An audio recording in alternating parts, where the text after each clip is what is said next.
NASA चांद पर शहर कैसे बसाएगा? दोस्तों, जरा सोचिए। आप सुबह सोकर उठते हैं, अपनी खिड़की का पर्दा हटाते हैं और सामने नीले आसमान की जगह काला अंतरिक्ष और विशालकाय चमकती हुई पृथ्वी दिखाई देती है। यह किसी साइंस फिक्शन फिल्म का सीन नहीं है, बल्कि नासा की वो हकीकत है जिसे वो अगले कुछ दशकों में सच करने जा रहा है। 1969 में हमने चांद पर कदम रखा था, सिर्फ झंडा गाड़ने के लिए, लेकिन अब हम वहां जा रहे हैं, रुकने के लिए।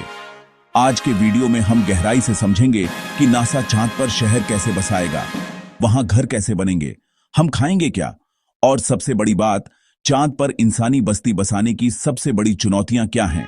चलिए अंतरिक्ष के इस सफर पर साथ चलते हैं। आर्टेमिस मिशन, पहली सीढ़ी।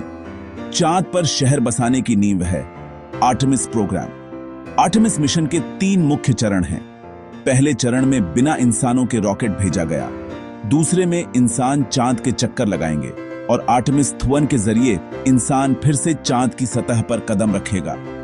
लेकिन इस बार हम चांद के साउथ पोल यानी दक्षिणी ध्रुव पर उतरेंगे। दक्षिणी ध्रुव क्यों? इसका कारण है पानी, वाटर आइस। वहां के गड्ढों यानी क्रेटर्स में अरबों टन बर्फ जमी है। इस बर्फ से पीने का पानी, ऑक्सीजन और रॉकेट के लिए ईंधन हाइड्रोजन बनाया जा सकता है। धूप, सनलाइट। यहां कुछ चोटियां ऐसी हैं जहां लगभग हमेशा धूप रहती है, जिससे सोलर पैनल्स के जरिए बिजली बनाई जा सकती है। चांद पर घर कैसे बनेंगे? अब सवाल आता है, घर कैसे बनेंगे? पृथ्वी से ईंट और सीमेंट ले जाना नामुमकिन है, क्योंकि 1 किलो वजन ले जाने में भी लाखों का खर्च आता है।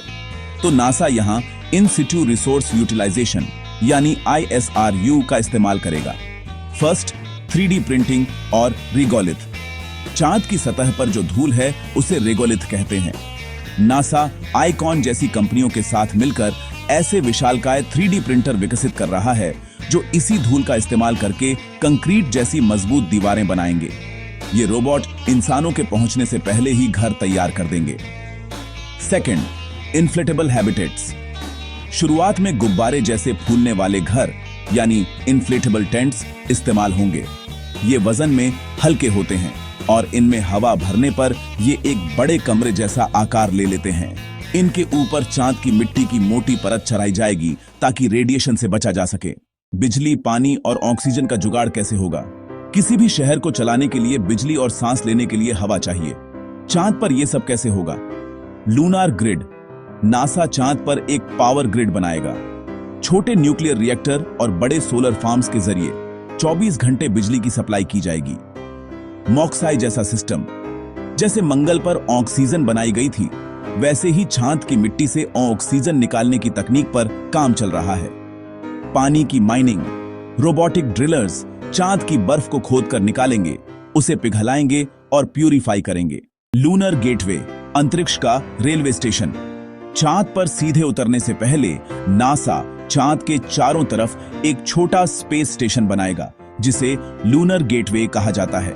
यह एक बस स्टॉप की तरह होगा। पृथ्वी से अंतरिक्ष यात्री यहां आएंगे और यहां से एक छोटे लैंडर के जरिए चांद की सतह पर उतरेंगे। यह गेटवे भविष्य में मंगल ग्रह यानी मार्स जाने के लिए भी एक लॉन्चिंग पैड का काम करेगा। क्या खाएंगे चांद के निवासी? हर दिन पृथ्वी से पिज्जा या दाल चावल तो आएगा नहीं, इसलिए चांद पर खेती करनी होगी। नासा ने वेजी प्रोजेक्ट के तहत स्पेस स्टेशन में सब्जियां उगाई हैं। चांद पर हाइड्रोपोनिक्स यानी बिना मिट्टी के पानी में खेती और एरोपोनिक्स यानी हवा में खेती का इस्तेमाल होगा। बंद कमरों में LED लाइट्स के जरिए टमाटर, लेट्यूस और मूली उगाई जाएगी। सबसे बड़ी चुनौतियां क्या हैं? सुनने में तो यह सब बहुत अच्छा लग रहा है, लेकिन चांद पर रहना मौत को दावत देने जैसा भी है। क्यों? पहला है रेडिएशन। चांद पर कोई वायुमंडल नहीं है, इसलिए सूरज की खतरनाक किरणें सीधे शरीर पर पड़ती हैं, जो कैंसर का कारण बन सकती हैं। दूसरा है चांद की धूल। यह धूल पाउडर जैसी नहीं, बल्कि कांच के टुकड़ों जैसी नुकीली होती है। यह फेफड़ों को खराब कर सकती है और मशीनों को जाम कर सकती है। तीसरा है अकेलापन और मानसिक स्वास्थ्य।